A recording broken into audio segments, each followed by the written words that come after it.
मंच पर मिलते हुए जिनका सम्मान और स्वागत करने के लिए हम यहाँ इकट्ठा हुए और जिन्होंने भारत जोड़ो न्याय पूरी की, हिंदुस्तान के बहुत से राज्यों में लाखों लोगों को मिलने का मौका जिनको मिला, उस राज्य जी का मैं यहाँ स्वागत करने के लिए खड़ा हूँ। कई साथियों देश के अलग अलग हिस्सों से यहाँ आए हैं, अलग अलग राजनीतिक दल के नेता यहाँ हैं और उनको सम्मान और स्वागत करने के लिए आप यहाँ कई घंटे से मौजूद है।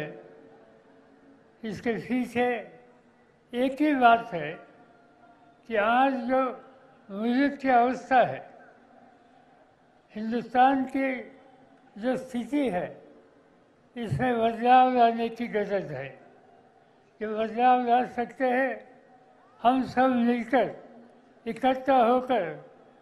जिन लोगों ने देश को अलग अलग आश्वासन देकर फंसाया, इनको दूर करने के लिए जब हमें वोट देने का मौका मिलेगा, उस दिन हमें कदम उठाना होगा। हम लोगों ने देखा कि आज जिन लोगों के हाथ में देश की हुकूमत है, उन्होंने कई एश्योरेंसेस देशवासी को दिए थे, किसानों को दिए थे, मजदूरों को दिए थे, बेरोजगार नौजवानों को दिए थे, महिलाओं को दिए थे, दलितों को दिए थे, आदिवासियों को दिए थे। और हम देखते हैं कि इसमें जो कुछ कमिटमेंट की थी, इसमें कुछ भी उन लोगों ने अमल नहीं किया।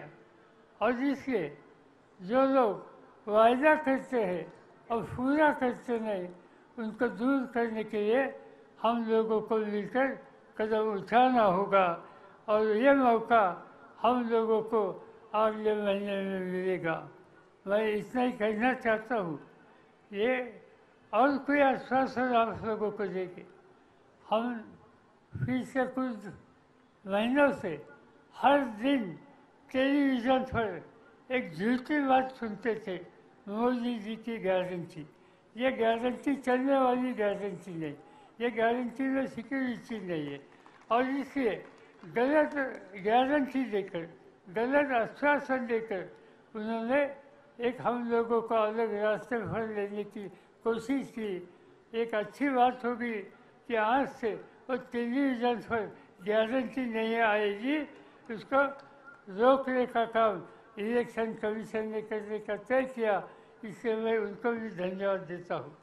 मैं कुछ ज़्यादा बोलना नहीं चाहता हूँ, क्योंकि अन्य राज्यों से देश के अन्य हमारे साथी लोग यहाँ हैं, हम और आप हमेशा बोलते हैं। मैं इतना ही कहना चाहता हूँ कि इसी शहर में 42 में महात्मा गांधी जी ने छोड़ो हिंदुस्तान का नारा दिया था, छोड़ो हुकूमत का नारा दिया था। आज उसी शहर में हम लोगों ने ये तय करना चाहिए कि छोड़ो भाजपा, भाजपा से मुक्ति, ये करने के लिए आप साथ रहेंगे, इतना भरोसा रखता हूँ। आपसे इजाज़त कहता हूँ। जय हिंद, जय महाराष्ट्र।